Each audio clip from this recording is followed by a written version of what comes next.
Now, I don't know why this is, but there are two spider movies out within just a couple weeks of each other. First, we had Sting, a slightly silly arachnid horror that was fun, but it didn't hit on all cylinders. Now, there's a French horror coming to Shudder called Infested, or as it was originally titled, Vermines. If you have a phobia over the 8-legged creepy crawlies, this one might make you pass out. Residents of a rundown French apartment building battle against an army of deadly, rapidly reproducing spiders. So the premise of this is very simple. A dude who wants to start a rare animal zoo buys a spider from an off-the-book seller. The spider eventually gets loose in the dude's apartment and then quickly reproduces. And then those reproduce. And they continue to spawn Satan's bedbugs in an exponentially horrifying display of nightmare fuel. More than once, seriously, probably more like 15 times, I shivered unexpectedly simply because the visuals contain a massive sense of realism. And that is frightfully executed because the production used real spiders whenever possible. Massive nope right there.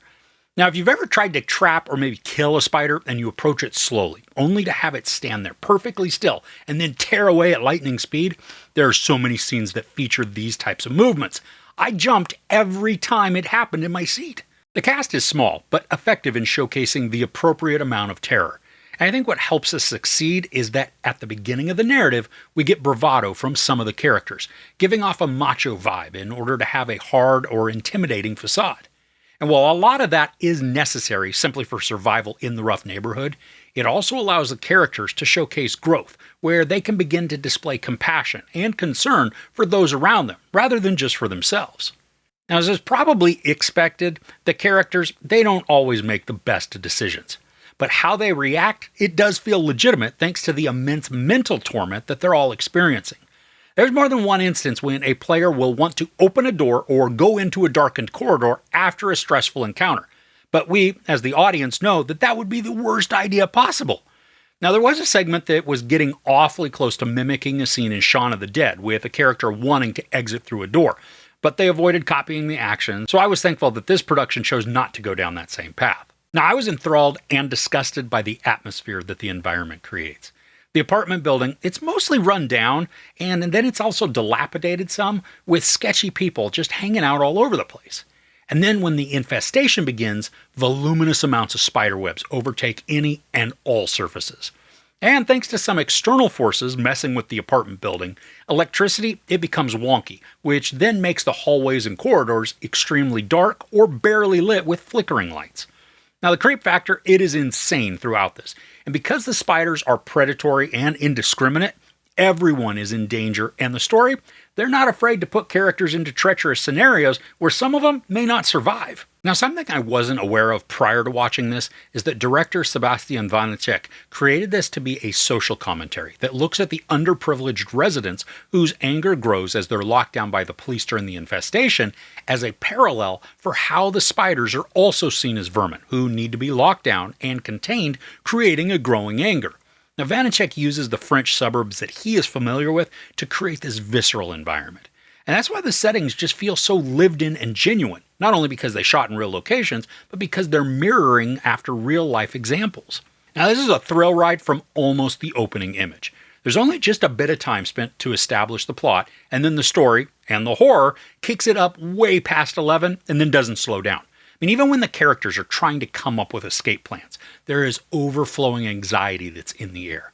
And while the characters excel at delivering terrified emotions, the way the shots are composed increases that stress tremendously. While watching, most of my family, they tapped out at various points because the mounting urgency and dread, it was just relentless. And just when you think a scenario can't get any more insane, the production adds more frightful sights. This is unrelenting and single-minded in its terror. Show as many nasty spiders as possible and then make them highly aggressive, all while trapping a group of people inside an area where the spiders are multiplying. Now, I mentioned how they used real spiders whenever possible. I am sure, though, that some of the spiders we see, they were created through CGI. Even still, though, they are masterfully made so that their movements convincingly mimic those of the real spiders. And to be clear, it's not like we get a few hundred spiders. I mean, the title is Infested. And if an apartment building is to be considered infested, Well, use your imagination, because this thing, it delivers. Now, I absolutely hated and loved this movie simultaneously. This is one of the most stressful and squirm-inducing films I've seen almost ever. From claustrophobic settings to intense struggles for survival, the narrative pours on trauma and dread in an ever-increasing manner. The interwoven social commentary works well, but I can imagine it's even more palpable and effective for those in France who experience similar forms of oppressive stress. The mix of real spiders and those crafted with CGI leads to an emotionally exhausting and horrifying tale of terror that will steal your breath, give you the willies, and may make you pee a little. Infested, it was a blast to endure, and despite watching it several days ago, I've still not fully recovered from all the frights. There's no sex or nudity, a ton of profanity, and then a lot of tremendously visceral violence. I give Infested 4.5 out of 5 couches. Now, I hate loving a spider story so much, but this is certainly one of the freakiest things I've seen in a while. Alright, so when there's a spider in your house, do you kill it, leave it be, or put it outside?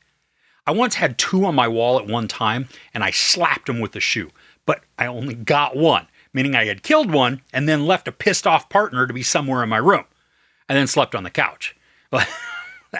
Let me know what you would do in the comments below. If you enjoyed this review, please give it a like. Also, don't forget to share and subscribe. I'm Chris. This is Movies and Munchies. Thanks for couching with me.